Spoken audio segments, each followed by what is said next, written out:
Friend for হেল্পের মিনিবার gold cup football টুর্নামেন্টে খেলোয়াড় নিলামের আয়োজন করা হয়।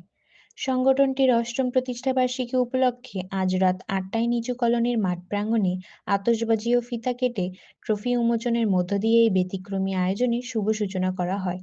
এ সময় এই ব্যতিক্রমী আয়োজনে ৪টি দলের ৩৬ জন খেলোয়াড় সহ স্থানীয় বাসিন্দা উপস্থিত ছিলেন। তৈরি হতে যাওয়া ৪টি দলের অর্শন প্রধানদেরকে সংগঠনটি বন্যায় বানভাসী মানুষের একটি প্রশংসনীয় ভূমিকার সাথে ছোট্ট একটি পরিবেদন আয়োজন করছে আমাদের এই শরীফপুরের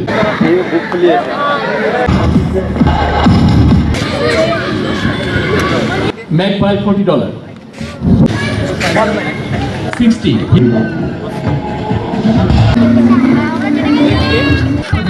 আপনারা এতক্ষণ দেখলেন প্লেয়ার ডাকের আয়োজন করা হয়েছে। মূলত খেলাটি অনুষ্ঠিত হবে নভেম্বরের ২৯ তারিখে। আমরা জানি যে আমাদের সৈয়দপুর শহর এরকম একটি ব্যতিক্রমধর্মী মনে হয় এখানেই প্রথম অনুষ্ঠিত হচ্ছে। এই প্লেয়ার ডাকের মাধ্যমে খেলা অনুষ্ঠিত হবে।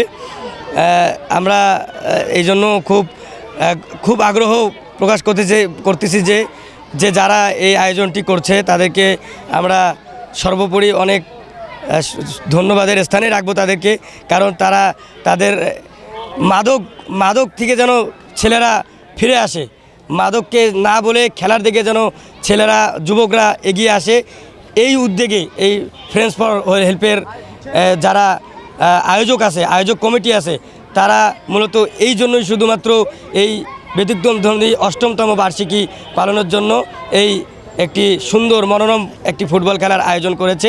সেই জন্য সৈয়দপুরবাসীর পক্ষ থেকে এবং আমাদের নিচু কলোনির পক্ষ থেকে তাদের আয়োজক কমিটিকে ধন্যবাদ এবং শুভেচ্ছা জানাই। ফ্রেন্ডস ফর হেল্প একটি সামাজিক সংগঠন। ফ্রেন্ডস ফর হেল্পের অষ্টম প্রতিষ্ঠা বার্ষিকী উপলক্ষে প্রতিবারের ন্যায় এবারও একটু ব্যতিক্রম আয়োজন। সেই আয়োজনের মধ্যে থাকছে আমাদের gold cup minibar football tournament. এটার মধ্যে একটা আকর্ষণীয় বিষয় হচ্ছে যে বিপিএলের ন্যায় আমরা এখানে খেলোয়াড় অকশন করছি আমাদের স্থানীয় খেলোয়াড়দের মাধ্যমে, এবং 4টি দলে বিভক্ত করে তাদেরকে ডলারের মাধ্যমে টিম ম্যানেজমেন্টরা ক্রয় করবেন, যেটা একটি আকর্ষণীয় এবং আনন্দময় একটি প্রোগ্রাম আমরা করতে যাচ্ছি। এবং আসছে আগামী 29শে নভেম্বর এটির ফাইনাল খেলা অনুষ্ঠিত হবে এবং সেখানে আমরা চ্যাম্পিয়ন দলকে গোল্ড ট্রফি উপহার দেব এবং নানা আরও আয়োজন থাকবে। সেই আমরা বিগত 8 বছর যাবত আমাদের এই পথ চলার মধ্যে আমরা অনেক কিছু করে আসছি, কিন্তু এবার আমরা সম্পূর্ণটা ব্যতিক্রমভাবে করতেছি। আমাদের আগামী 27শে নভেম্বর আমাদের অষ্টম প্রতিষ্ঠাবার্ষিকী, আর এই প্রতিষ্ঠাবার্ষিকীকে আমরা একটু আরও জাঁকজমকপূর্ণ করার জন্য আমরা একটা মিনিবার ফুটবল টুর্নামেন্টের আয়োজন করছি, যেখানে আমাদের 4টা দল রয়েছে। আর এই 4টা দলের মধ্যে আমাদের এলাকারই 36টা প্লেয়ারকে আমরা অকশনের মাধ্যমে এই খেলায় অংশগ্রহণ করাচ্ছি। আর এই জন্য আজকে আমাদের একটি প্রোগ্রাম এবং 29 তারিখে হচ্ছে আমাদের ফাইনাল যে প্রোগ্রামটা, যেটা হচ্ছে আমাদের টুর্নামেন্ট গোল্ড কাপ টুর্নামেন্ট। এটাই হচ্ছে আমাদের এবারকার ব্যতিক্রম। আমরা চাচ্ছি যে আমাদের এই সংস্থা যাতে আরও দিন ডে বাই ডে আরও উন্নতি করে, সেটার জন্য আমরা সবাই একসঙ্গে কাজ করতেছি। আমাদের ফ্রেন্ডস ফর হেল্পের যত সদস্য আছে, আমাদের যারা সাহায্যকারী যারা আছে, সবাইকে নিয়ে আমাদের এই প্রোগ্রামটাকে আমরা চাচ্ছি যে সাকসেসফুল হোক।